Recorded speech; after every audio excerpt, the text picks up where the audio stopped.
Hello students, स्वागत है आप सभी का अपने परिवार एग्जामपुर में। दिस इज योगेश और मैं आप सभी का आज की इस क्लास में तहे दिल से स्वागत करता हूं। सभी को गुड आफ्टरनून, सभी को जय हिंद। जल्दी से सभी स्टूडेंट्स लाइव आ जाएं, फिर हम आज की क्लास शुरू करेंगे। और आज की क्लास आपकी बहुत ही इंटरेस्टिंग क्लास होने वाली है, क्योंकि एक बार फिर से हम जुड़े हैं आज प्रीवियस ईयर के क्वेश्चंस को लेकर और डिस्कस करेंगे कुछ बेहतरीन क्वेश्चन जो आपके प्रीवियस ईयर के एग्जाम में फिजिक्स से पूछे गए।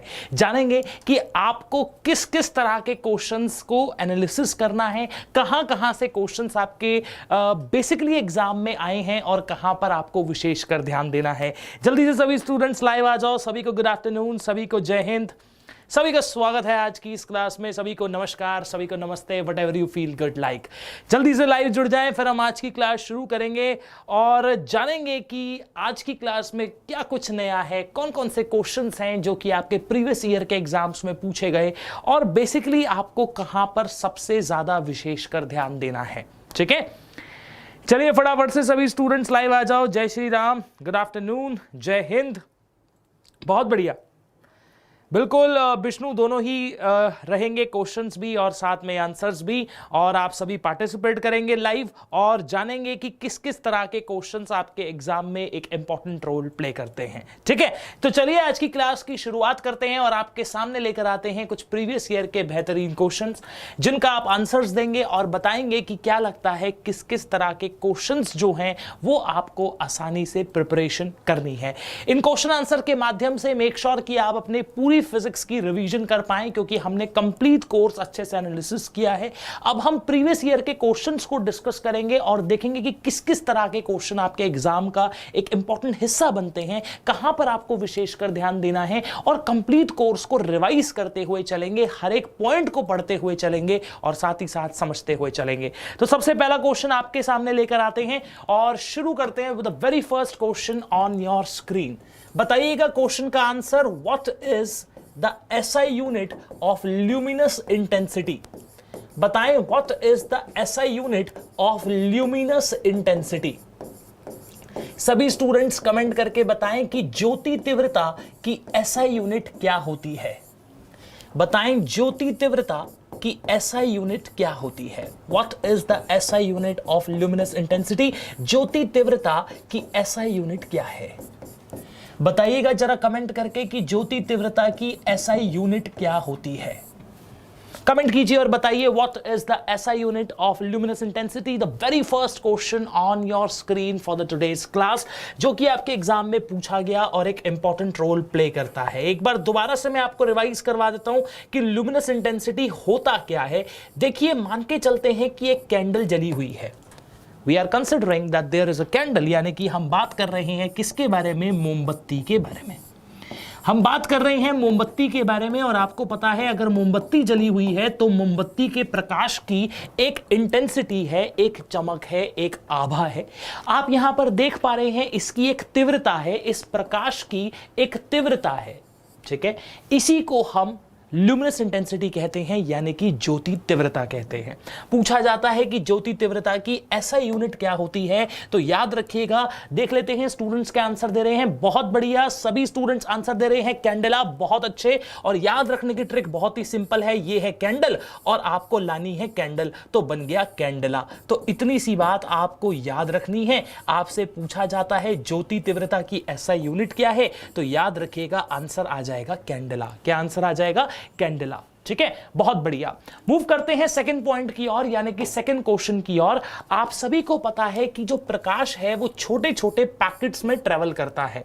पूछा जाता है packets of light energy is called. Packets of light energy is called. बताएं packets of light energy is called. प्रकाश की ऊर्जा के छोटे छोटे पैकेट को क्या कहते हैं। बताइएगा जरा कमेंट करके कि प्रकाश की ऊर्जा के छोटे पैकेट्स को किस नाम से जाना जाता है। प्रकाश की ऊर्जा के पैकेट क्या कहलाते हैं? कमेंट कीजिए और बताइए प्रकाश की ऊर्जा के पैकेट्स को हम किस नाम से जानते हैं। आप सभी को पता है कि जब लाइट ट्रेवल करती है तो लाइट ट्रेवल करते वक्त जो प्रकाश के कण होते हैं वो अपने आप को छोटे छोटे पैकेट्स में बदल लेते हैं। ये क्या है? ये है लाइट के पार्टिकल। हम बात कर रहे हैं ये क्या है? प्रकाश के कण, ठीक है, लाइट के पार्टिकल्स यानी कि हम कह सकते हैं प्रकाश के कण।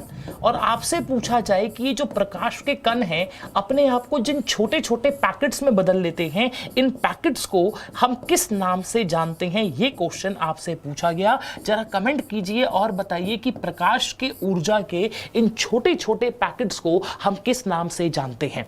बहुत बढ़िया, ज्यादातर स्टूडेंट्स बिल्कुल ठीक आंसर दे रहे हैं। याद रखिएगा the right answer is going to be photon. बहुत बढ़िया, आप सभी बहुत अच्छा कर रहे हैं और आप यकीन माने आप और भी बहुत अच्छा कर सकते हैं। जस्ट आपको इसी तरह से पार्टिसिपेट करना है और देखते जाइए कि आपकी रिवीजन कितनी अच्छी है, आपके कंसेप्ट्स कितने स्ट्रांग अपने आप होते जाएंगे।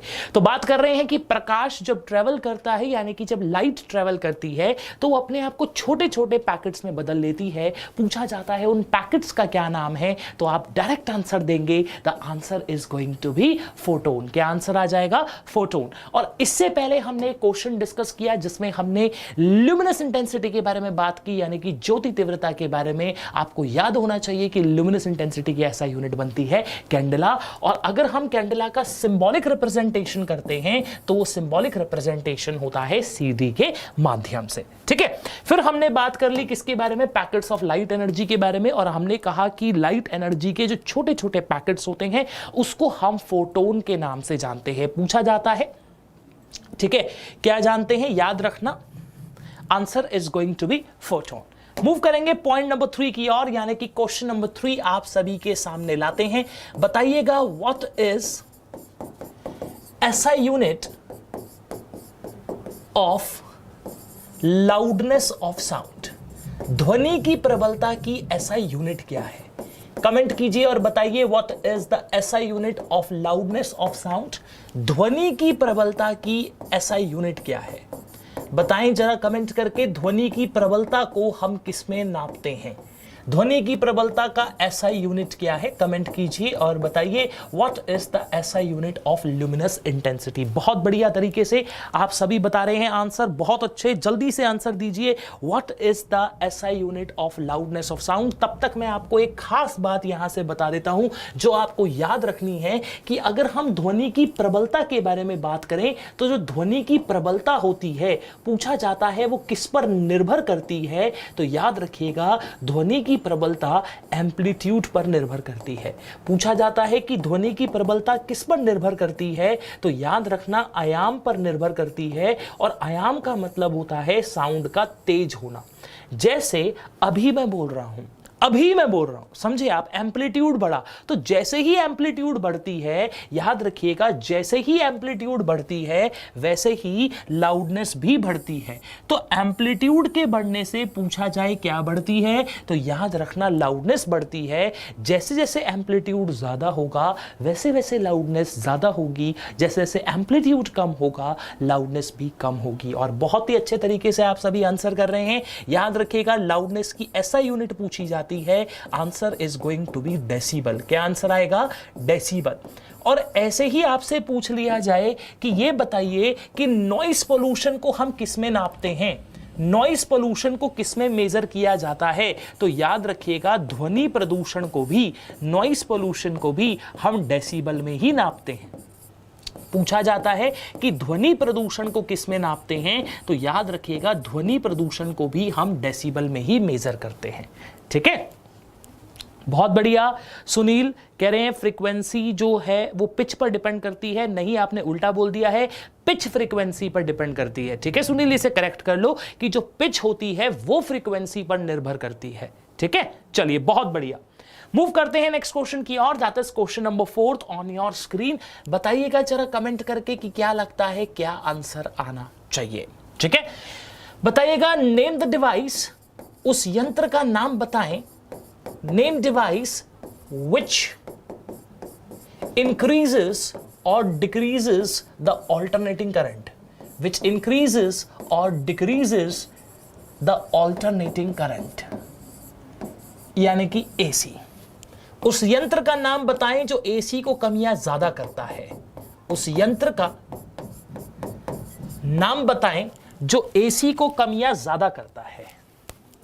उस यंत्र का नाम बताएं जो एसी को कम या ज्यादा करता है। अब यहां पर एसी का मतलब एयर कंडीशनर नहीं है, एसी का मतलब क्या है, ऑल्टरनेटिंग करंट। तो आपको बताना है कौन सा ऐसा यंत्र है जो एसी को कम या ज्यादा करता है। हम इसके बारे में पढ़ चुके हैं, बहुत ही इंटरेस्टिंग एक इंस्ट्रूमेंट है जो ऑल्टरनेटिंग करंट को, एसी की फुल फॉर्म क्या है, एसी की फुल फॉर्म बनती है ऑल्टरनेटिंग करंट। आपको पता है वो विद्युत धारा जो समय के साथ कभी बढ़ती है तो कभी घटती है, उसे हम ऑल्टरनेटिंग करंट कहते हैं। आप देख सकते हैं अगर हम इसका ग्राफिकल रिप्रेजेंटेशन करें तो ये आ जाता है आपका करंट यानी कि विद्युत धारा, और एक्स एक्सिस पे आ जाती है आपकी टाइम, यानी कि वो करंट जो समय के साथ कभी बढ़ता है तो कभी घटता है, उसी को हम क्या कह देते हैं, ऑल्टरनेटिंग करंट। ठीक है, बहुत बढ़िया। The right answer of this question is going to be transformer. और साथ ही साथ कमेंट कर ये भी बता दो कि ट्रांसफॉर्मर का आविष्कार किसने किया। कमेंट कीजिए और सभी बताइए कि ट्रांसफॉर्मर की खोज किसने की है, ट्रांसफॉर्मर के आविष्कार के लिए किसे जाना जाता है, कौन से साइंटिस्ट हैं जिन्हें क्रेडिट दिया जाता है जिन्होंने ट्रांसफॉर्मर का आविष्कार किया। बताइएगा कि ट्रांसफॉर्मर की खोज किसने की है, इनके डिस्कवरर कौन है। बताइएगा इन्हें किसने खोजा, बताइए ट्रांसफॉर्मर को किसने खोजा। रेक्टिफायर नहीं आएगा, कुछ स्टूडेंट रेक्टिफायर आंसर दे रहे हैं। हमने बात की थी कि जो रेक्टिफायर है वो एसी को डीसी में बदलता है। आंसर आएगा ट्रांसफॉर्मर, क्योंकि ट्रांसफॉर्मर एक ऐसा डिवाइस है, याद रखिएगा, जो एसी को कम या ज्यादा करता है। और याद रखना यही डिवाइस हमारे घरों में एसी की पूर्ति कराता है। एसी मतलब ऑल्टरनेटिंग करंट, जो हमारे घरों में सप्लाई होता है। बहुत बढ़िया। The right answer is going to be Faraday, यानी कि हम बात कर सकते हैं, आपसे पूछे कि ट्रांसफॉर्मर का आविष्कार किसने किया तो आंसर आएगा माइकल। याद रखिएगा फैराडे, याद रखें माइकल फैराडे ने ट्रांसफॉर्मर का आविष्कार किया, ट्रांसफॉर्मर की खोज की। ट्रांसफॉर्मर एक ऐसा डिवाइस है, याद रखिएगा, जो एसी को कम या ज्यादा करता है। यही डिवाइस हमारे घरों में ऑल्टरनेटिंग करंट को पहुंचाने का काम करता है। और साथ ही साथ याद रखिएगा कि ट्रांसफॉर्मर का जो आविष्कार है, जो डिस्कवरी है, वो किसने की है, बहुत बढ़िया, याद रखिएगा माइकल फैराडे। ठीक है, चलिए मूव करते हैं पॉइंट नंबर 5 की ओर, यानी कि क्वेश्चन नंबर 5 ले आते हैं आपके सामने और बताइएगा इसका क्या आंसर होना चाहिए। बताइए जरा कमेंट करके, what is the SI unit of Planck's constant. अच्छा क्वेश्चन आ चुका है, देखते हैं कितने स्टूडेंट सही आंसर देते हैं। लेवल बढ़ चुका है क्वेश्चन का, सोचकर आंसर दीजिए कि प्लैंक के कांस्टेंट का यूनिट क्या होता है, और साथ ही साथ इसकी डेफिनेटली आपको वैल्यू भी बतानी है। तो प्लैंक स्थिरांक का एसआई यूनिट क्या है, देखते हैं कितने स्टूडेंट्स अब सही आंसर देते हैं। क्वेश्चन का लेवल बढ़ गया है। What is the SI unit of Planck's constant, बताइएगा प्लैंक कांस्टेंट का एसआई यूनिट क्या होता है। What is the value and the unit of the Planck's constant. Thank you Madhu, तारीफ के लिए दिल से शुक्रिया आपका। बताइएगा नेक्स्ट क्वेश्चन आ चुका है आपके सामने, प्लैंक्स कांस्टेंट। बताएंगे कि प्लैंक्स कांस्टेंट की एसआई यूनिट क्या होती है। What is the SI unit of Planck's constant. Comment कीजिए और बताइए कि प्लैंक कांस्टेंट की एसआई यूनिट क्या होती है। अच्छा क्वेश्चन है, ऑन योर स्क्रीन आपको बताना है प्लैंक कांस्टेंट की एसआई यूनिट क्या है। देखिए प्लैंक्स कांस्टेंट आपका वैसे केमिस्ट्री में भी आता है, लेकिन हम यहां पर एक बार सबसे पहले इसे समझ लेते हैं कि ये होता क्या है। देखिए सबसे पहले तो ये एक फॉर्मूला याद रखना है आपको, E is equal to HC lambda. ठीक है, याद रखिएगा E is equal to HC lambda. एक बार समझिएगा कंसेप्ट क्या है। कंसेप्ट इतना सा है कि यहां पर E का मतलब होता है एनर्जी। क्या मतलब होता है, एनर्जी, यानी कि ऊर्जा। ठीक है, C का मतलब होता है स्पीड ऑफ द लाइट, यानी कि प्रकाश की चाल। याद रखिएगा C का मतलब क्या है, प्रकाश की चाल, जो आप सभी को पता है 3 × 10⁸ मीटर पर सेकेंड होती है, प्रकाश की चाल। ठीक है, साथ में पूछ लिया जाए कि यहां पर लैम्डा क्या है, तो ये जो सिंबल बनता है ये किसका बनता है, तरंग दैर्घ्य का। किसका बनता है, तरंग दैर्घ्य का। तो ये बनता है वेवलेंथ, यानी कि हम बात कर रहे हैं तरंग दैर्घ्य की। ठीक है, और आपसे पूछ ले कि H क्या है, तो याद रखिएगा H होता है प्लैंक कांस्टेंट। क्या होता है, प्लैंक कांस्टेंट, यानी कि प्लैंक स्थिरांक। क्या क्या बनता है? प्लैंक कांस्टेंट, यानी कि हम कह सकते हैं प्लैंक स्थिरांक। अब देखो हमें वैल्यू किसकी निकालनी है? h की निकालनी है। तो फॉर्मूला क्या बन जाएगा? E इंटू लैम्डा अपॉन सी। इतनी सी बात क्लियर है।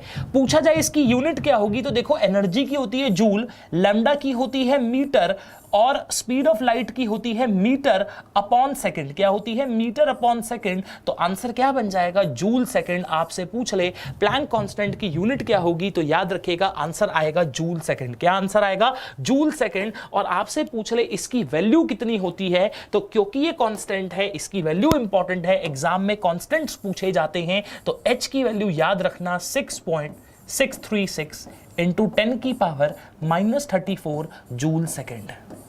याद रखिएगा 6.636 इंटू 10 की power -34 joule second is going to be the right answer.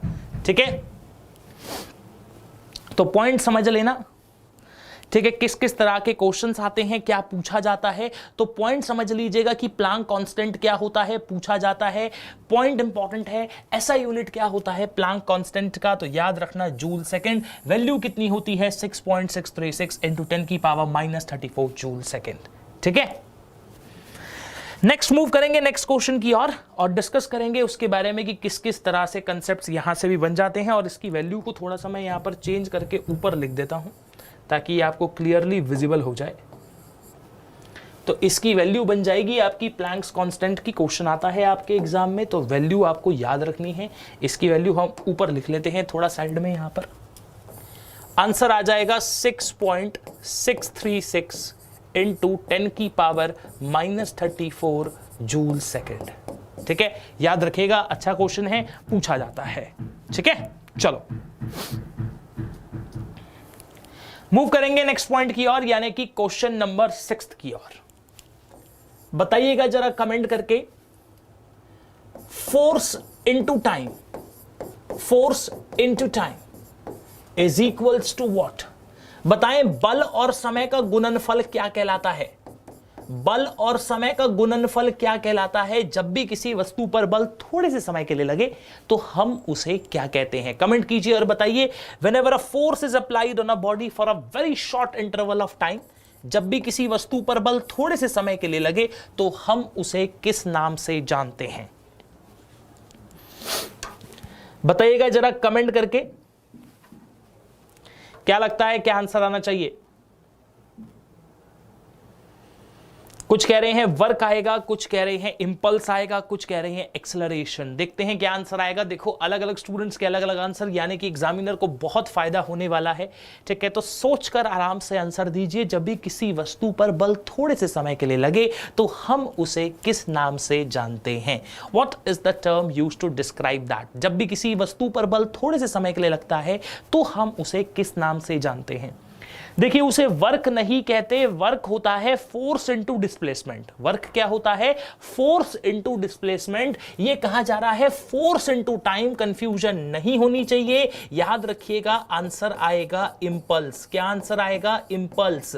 Impulse का मतलब होता है जब भी किसी वस्तु पर बल थोड़े से समय के लिए लगे। और याद रखना इंपल्स की ऐसा यूनिट क्या होती है, तो क्योंकि इंपल्स होता है फोर्स इनटू टाइम, तो फोर्स की होती है न्यूटन और टाइम की हो जाती है सेकंड। ठीक है, साथ ही साथ एक बात बताओ कि इंपल्स का डायमेंशनल फॉर्मूला क्या होगा? साथ ही साथ कमेंट कर कर यह भी बता दो कि इंपल्स का डायमेंशनल फॉर्मूला क्या होगा। कमेंट कीजिए और बताइए कि इंपल्स का डायमेंशनल फॉर्मूला क्या होता है। मैंने आपको डायमेंशनल फॉर्मूला भी निकालना सिखाया है, जरा एक बार कमेंट कीजिए और बताइए कि इंपल्स का डायमेंशनल फॉर्मूला क्या होगा। What will be the dimensional formula of the impulse? Comment कीजिए सभी और इसको लिखकर दिखाइए MLT के टर्म्स में। ठीक है, बताओ इंपल्स का डायमेंशनल फॉर्मूला क्या होना चाहिए? कमेंट कीजिए और बताइए MLT के टर्म्स में इंपल्स को हम कैसे लिखते हैं। देखते हैं कितने स्टूडेंट सही आंसर देते हैं इस क्वेश्चन का।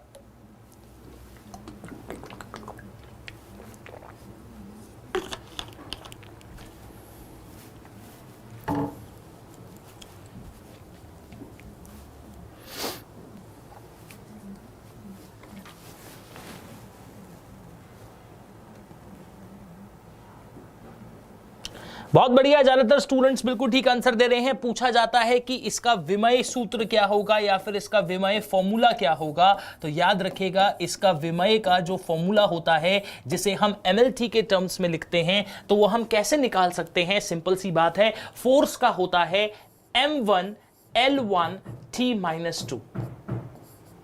और अगर आपसे पूछ ले कि टाइम का क्या होता है तो आप कहेंगे सर T। तो T-2 + 1 कितना हो गया? -2 + 1 -1 हो गया। तो m1L1T -2 + 1 -1, तो आंसर आ गया m1L1T -1। तो याद रखिएगा, पॉइंट समझ लीजिएगा। पूछा जाता है इंपल्स का SI यूनिट क्या है, तो आंसर आएगा न्यूटन सेकंड। डायमेंशनल फॉर्मूला पूछ ले तो m1L1T -1। बहुत बढ़िया, जिन जिन स्टूडेंट्स ने आंसर दिया है m1L1T -1, बहुत अच्छे, ठीक है, बिल्कुल ठीक है आपका आंसर। ठीक है, याद रखना इंपल्स का SI यूनिट न्यूटन सेकंड है। डायमेंशनल फॉर्मूला पूछ ले तो m1L1T -1 बनता है। ठीक है, चलिए बहुत बढ़िया, मूव करेंगे नेक्स्ट पॉइंट की ओर, यानी कि नेक्स्ट क्वेश्चन की ओर, और लेकर चलते हैं आपको इसके बाद क्वेश्चन नंबर 7 की ओर। ठीक है, बताइएगा जरा कमेंट करके क्या लगता है क्या आंसर आना चाहिए। बताएं जरा कमेंट करके, विच mirror is used as a side view mirror in automobiles? Which mirror is used as a side view mirror in automobiles? Comment कीजिए और बताइए वाहनों में पार्श्व दर्पण की तरह किस दर्पण का इस्तेमाल होता है? वाहनों में पार्श्व दर्पण की तरह किस दर्पण का इस्तेमाल होता है? वाहनों में पार्श्व दर्पण की तरह किस दर्पण का यूज होता है? कौन सा मिरर यूज होता है, का यूज होता है, या किस दर्पण का इस्तेमाल होता है? कमेंट कीजिए और बताइए वाहनों में कौन सा दर्पण यूज होता है। आपको पता है, अगर हम ऑटोमोबाइल्स के बारे में बात करें तो उसमें साइड में एक मिरर लगा हुआ होता है जिस पर साफ साफ लिखा होता है object in the mirror appear closer than they actually are. मतलब जो पीछे का ट्रैफिक होता है वो हम आसानी से उसमें छोटा कर देख पाते हैं। बताइएगा जरा वो मिरर कौन सा होता है, बताएं जरा कमेंट कर क्या लगता है क्या आंसर आना चाहिए। बहुत बढ़िया, ज्यादातर स्टूडेंट्स बिल्कुल ठीक आंसर दे रहे हैं। और इस बात को आपको याद रखना है कि वो जो मिरर होता है वो होता है कॉन्वेक्स मिरर। कौन सा मिरर होता है? याद रखना, उत्तल दर्पण। पूछा जाता है कौन सा दर्पण ऐसा है जिसका इस्तेमाल वाहनों में साइड व्यू मिरर की तरह होता है, तो याद रखना आंसर आएगा कॉन्वेक्स मिरर। और कॉन्वेक्स मिरर हमेशा दो तरह की इमेजेस बना सकता है। याद रखना, convex mirror can form 2 type of images. ये 2 तरह की प्रतिबिंब बना सकता है। पहली आती है, याद रखना, ये हमेशा सीधी प्रतिबिंब बनाता है, वर्चुअल एंड इरेक्ट। ये हमेशा कैसी इमेज बनाता है? याद रखना, सीधी प्रतिबिंब बनाएगा। इसकी सबसे पहली खास बात है कि ये हमेशा सीधी प्रतिबिंब बनाता है, यानी कि वर्चुअल एंड इरेक्ट इमेज बनाता है। और दूसरी खास बात याद रखना, ये हमेशा छोटी इमेज बनाता है। It always form a diminished image. ये हमेशा छोटी प्रतिबिंब बनाता है। तो आपको पता है, जब भी जो ट्रैफिक आप देखते हो, जब आप ड्राइव कर रहे हो और पीछे का ट्रैफिक आपको दिख रहा है, तो आपको पता है वो जो ट्रैफिक होता है, पहली खास बात, वो आपको हमेशा सीधा दिखाई देता है। और दूसरा खास बात याद रखना, वो हमेशा आपको छोटा दिखाई देता है। ठीक है, तो पॉइंट समझ लेना, एक तो सीधा है और एक छोटा है। आपको पता है कि जब आप ड्राइविंग कर रहे हो और आपके पीछे का ट्रैफिक दिख रहा है, तो ऐसा तो है नहीं कि गाड़ियां उल्टी हो रही हैं, स्टंट परफॉर्म हो रहे हैं। आपको हमेशा जो कार्स हैं, जो ऑटोमोबाइल्स हैं, वो हमेशा सीधा दिखाई देते हैं। और दूसरी खास बात है, याद रखना, ये हमेशा छोटी प्रतिबिंब बनाता है, यानी कि डिमिनिश्ड इमेज बनाता है। बहुत बढ़िया, answer is going to be उत्तल दर्पण, यानी कि कॉन्वेक्स मिरर का हम इस्तेमाल करते हैं। ठीक है, चलिए नेक्स्ट पॉइंट की ओर चलते हैं, यानी कि क्वेश्चन नंबर 8 डिस्कस करते हैं। बताएं which lens is used in microscope and telescope. Which lens is used in microscope and telescope. सूक्ष्मदर्शी और टेलीस्कोप में कौन से लेंस का इस्तेमाल होता है? सूक्ष्मदर्शी और दूरदर्शी में कौन से लेंस का इस्तेमाल होता है? कमेंट कीजिए और बताइए कि माइक्रोस्कोप और टेलीस्कोप में कौन सा लेंस यूज होता है? बताएं जरा कमेंट करके कौन से लेंस का इस्तेमाल होता है।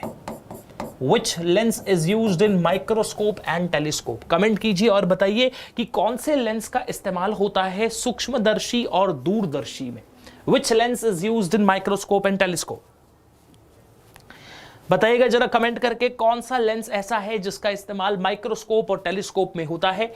बहुत ही बढ़िया तरीके से हम क्वेश्चन डिस्कस कर रहे हैं और जान रहे हैं कि माइक्रोस्कोप और टेलीस्कोप में कौन सा लेंस यूज होता है। आपके नॉलेज के लिए एक बार आपको दोबारा से बता दूं कि जो माइक्रोस्कोप है वो एक ऐसा इंस्ट्रूमेंट है जो सूक्ष्म वस्तुओं को, जिसे हम अपनी सूक्ष्म आंखों से नहीं देख सकते हैं, उन्हें बड़ा करके दिखाने में हमारी मदद करता है। और टेलीस्कोप एक ऐसा इंस्ट्रूमेंट है जो कि दूर की वस्तुओं को हमें दिखाने में मदद करता है।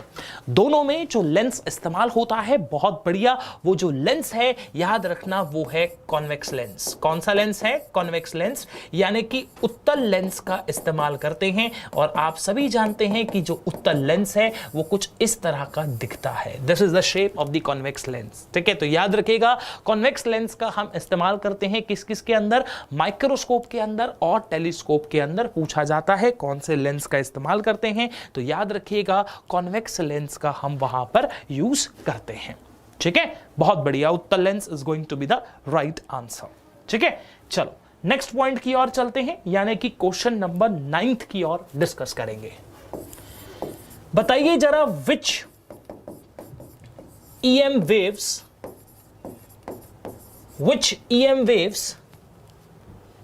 are present in remote of the television,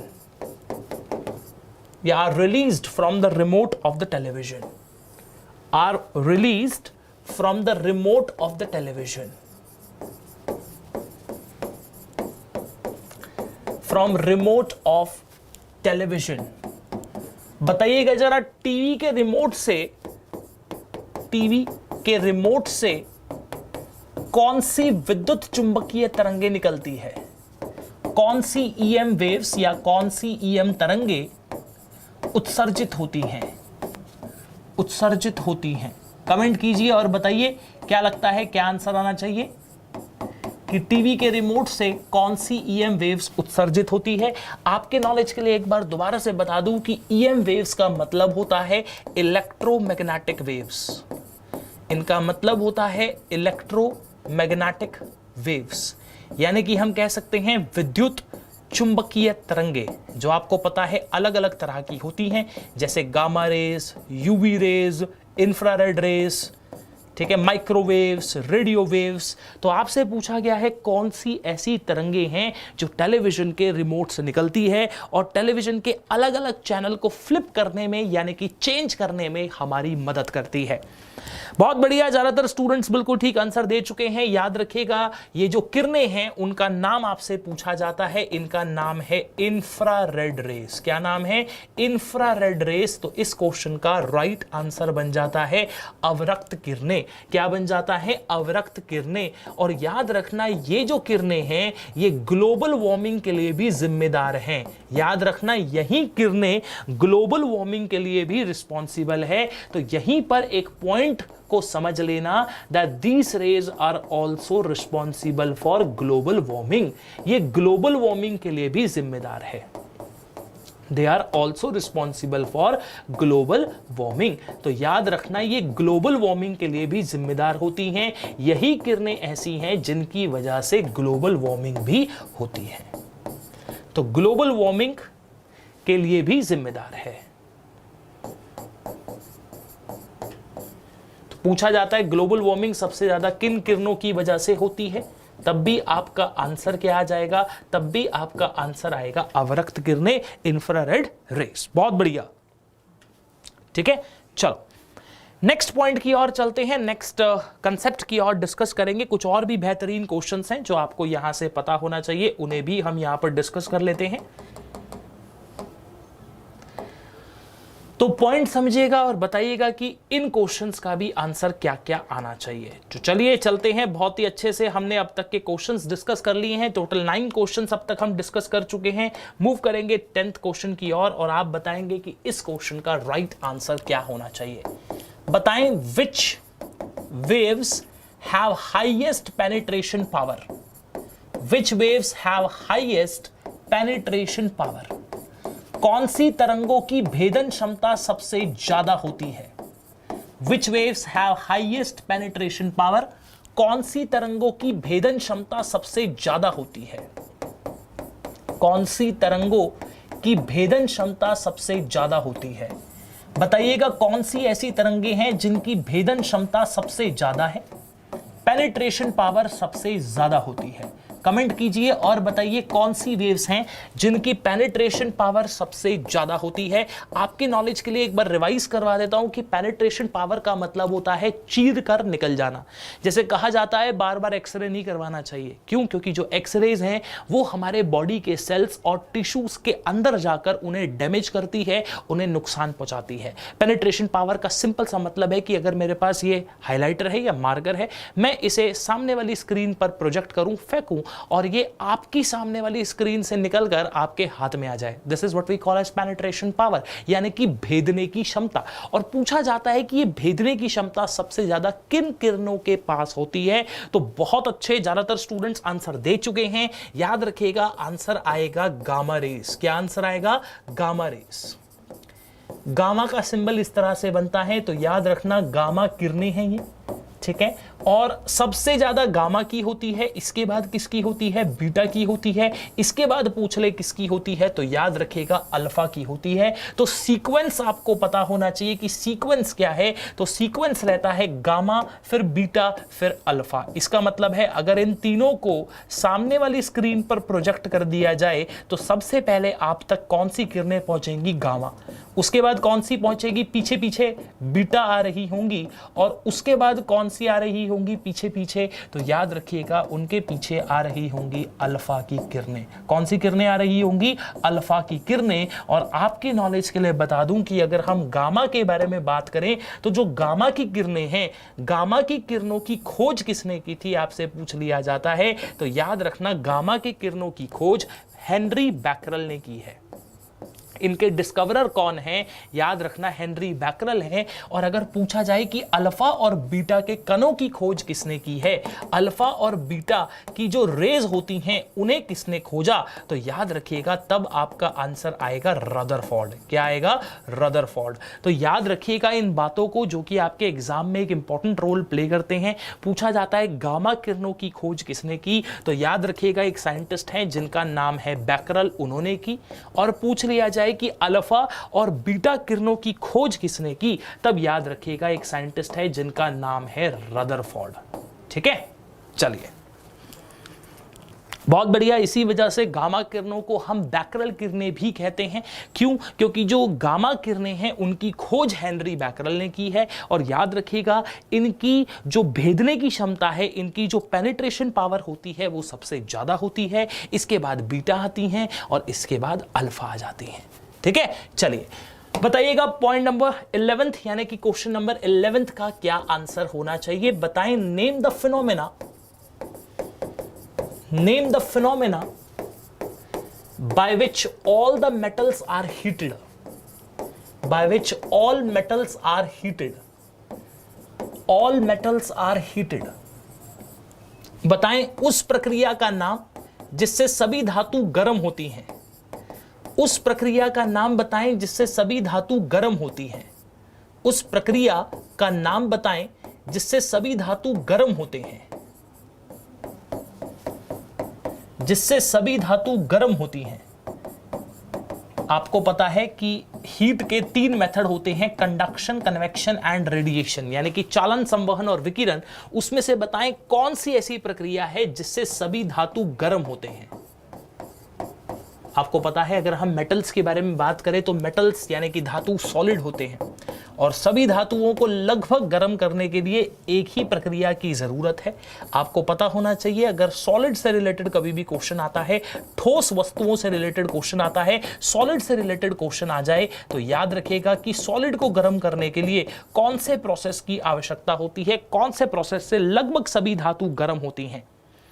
विकिरण नहीं आएगा, विकिरण रेडिएशंस होती हैं, उसमें तब हम आंसर कर कर आते हैं जब वैक्यूम के बारे में बात हो। याद रखिएगा विकिरण आंसर नहीं आएगा।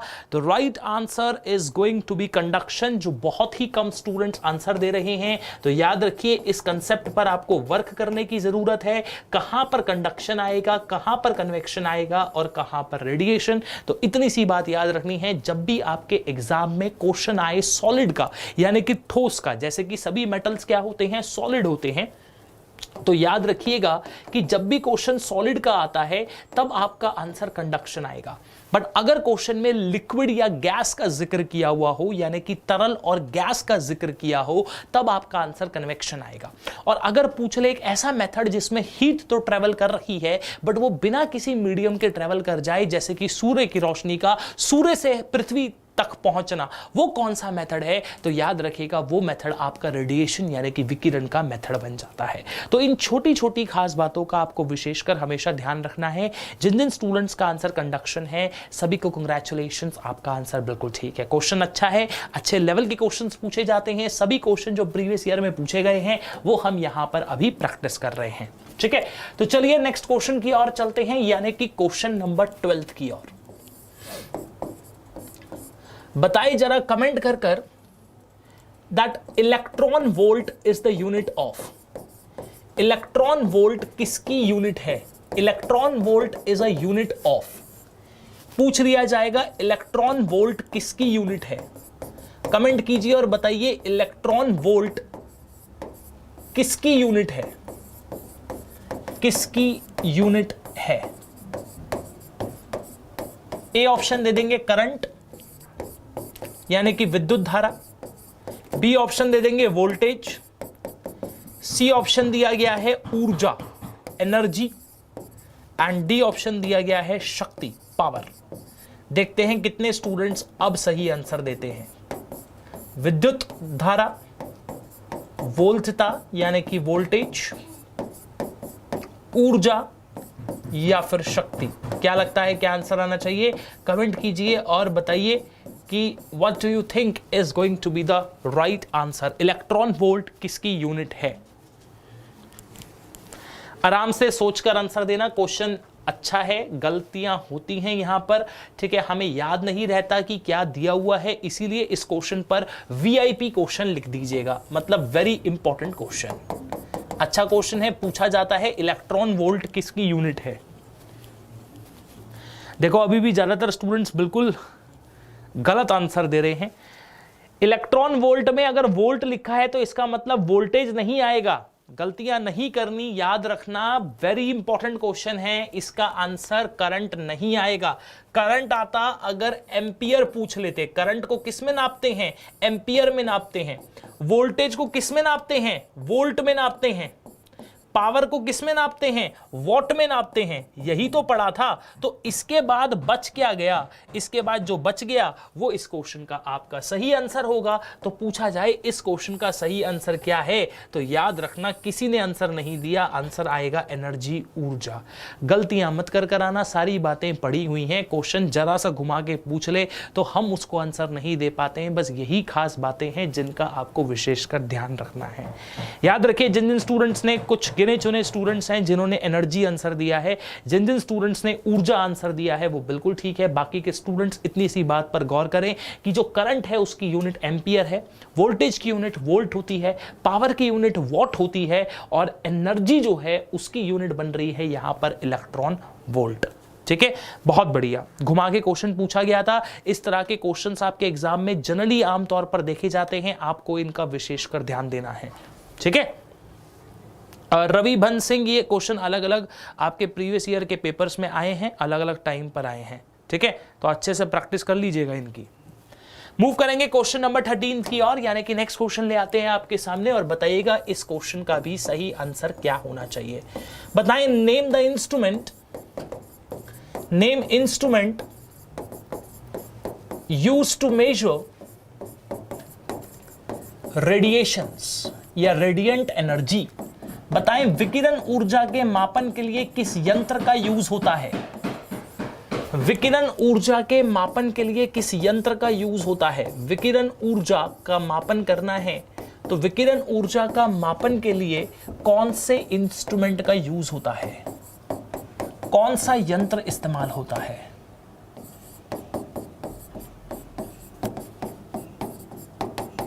बताइएगा कौन सा ऐसा इंस्ट्रूमेंट है जो विकिरण ऊर्जा यानी कि रेडिएशंस को मेजर करता है। आपको कमेंट कर ये बताना है कि अगर हम रेडिएशंस के बारे में बात कर रहे हैं, किरणों के बारे में बात कर रहे हैं, विकिरण के बारे में बात कर रहे हैं, तो आप सभी को पता है कि जो रेडिएशंस होती हैं, जो किरणें होती हैं, वो आमतौर पर अगर हम बात करें रेडिएशन मेथड की तो वो निर्वात में यानी कि वैक्यूम में आसानी से संचार कर लेती है। पूछा जाता है कि कौन सा ऐसा इंस्ट्रूमेंट है जिसका इस्तेमाल रेडिएंट एनर्जी को मेजर करने के लिए करते हैं। जो स्टूडेंट सोनार दे रहे हैं ना, मैं सही बता रहा हूं, मैं इतना मारूंगा ना सभी को, सोनार आंसर नहीं आ सकता। क्यों? क्योंकि सोनार तो डेप्थ ऑफ द सी नापता है, समुद्र की गहराई मापता है। इतनी बार तो बता चुके हैं आप सभी को, तो पॉइंट समझ लेना। देखो छोटे छोटे क्वेश्चंस पर क्वेश्चन उठते हैं, छोटी छोटी बातों पर क्वेश्चन उठते हैं, कहां से क्या क्वेश्चन आता है वो आपको क्लियर होना चाहिए। बहुत बढ़िया, जो स्टूडेंट आंसर दे रहे हैं बोलोमीटर, वो सही बोल रहे हैं, इसलिए इस क्वेश्चन का भी आंसर बनेगा बोलोमीटर।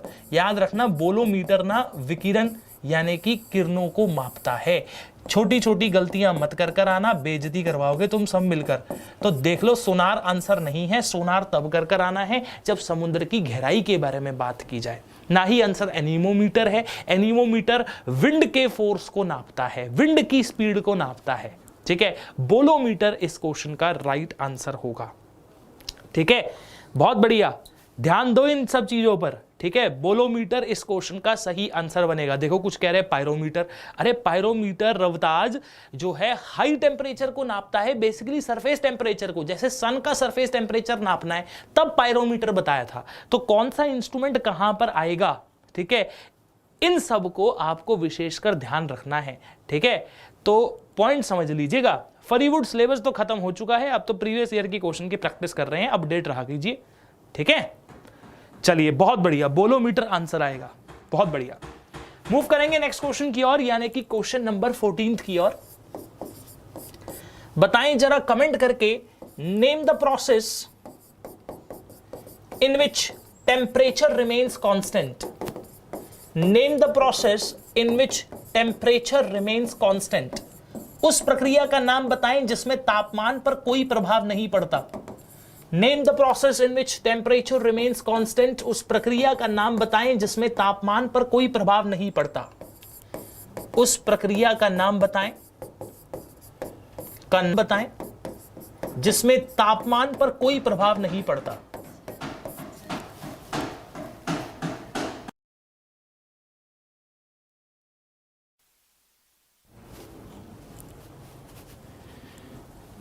अब आ रही आवाज सही? एक बार चेक करके बताओ फटाफट से।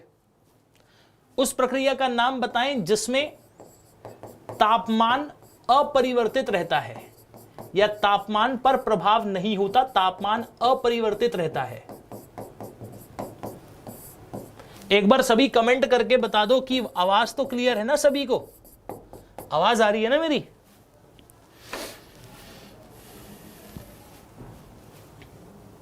देखो रजनी कह रही है माय आंसर इज बफरिंग। वाह, मतलब हद है यार तुम लोगों की। यार टीचर मेहनत कर रहा है तुम्हें समझाने के लिए कि तुम्हारा एग्जाम निकल जाए, तुम कह रहे हो बफरिंग।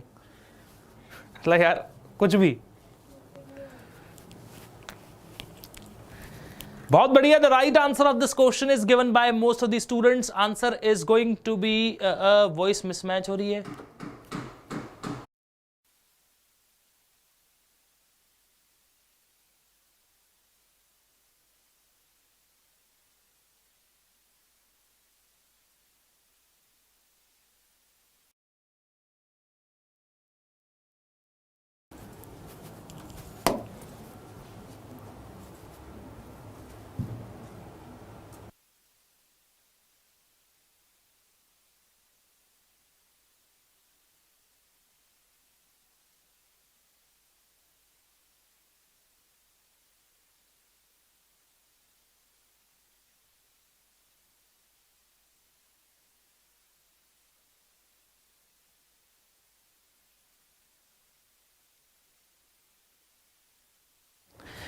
जल्दी से बताएं कमेंट कर अब सही है, सभी को क्लियर है? बहुत बढ़िया, सभी कह रहे हैं क्लियर है। चलिए तो पॉइंट समझ लीजिएगा। आपसे पूछा गया था एक ऐसी प्रक्रिया का नाम बताएं जिसमें तापमान पर कोई भी प्रभाव नहीं पड़ता है। आंसर क्या आ जाएगा? Isothermal process. आंसर क्या आएगा? आइसोथर्मल प्रोसेस, यानी कि समतापीय प्रक्रिया जिसमें कोई भी प्रभाव नहीं पड़ता है। ठीक है, चलिए तो आज की क्लास में इतना ही डिस्कस कर रहे हैं। कुछ हमने आज बेहतरीन क्वेश्चंस देखे जो कि आपके एग्जाम का एक इंपॉर्टेंट हिस्सा बनते हैं। मैं एक्सपेक्ट कर रहा हूं कि आपने आज की क्लास से बहुत अच्छे तरीके से क्वेश्चंस को रिवाइज किया होगा। आपको फिजिक्स के कंसेप्ट को समझने में, उन्हें एनालिसिस करने में बहुत मदद मिली होगी। कल भी इसी तरह से मिलेंगे, बात करेंगे कुछ प्रीवियस ईयर के क्वेश्चंस की जो आपके एग्जाम का एक इंपॉर्टेंट हिस्सा बनते हैं। रिवाइज करते रहिएगा सभी कंसेप्ट्स को, जैसे हम आपके साथ यहां पर मेहनत कर रहे हैं। हम एक्सपेक्ट करते हैं कि आप भी उतनी ही मेहनत के साथ हमारा इस जर्नी में साथ देंगे ताकि आपके एग्जाम का सफर हम आसान बना सके। So this is Yogesh signing off. Bye bye, take a very good care of yourself. कल मिलेंगे ठीक 12 बजे दोबारा से एक बार कुछ प्रीवियस ईयर के क्वेश्चंस की प्रैक्टिस के साथ। Bye bye guys.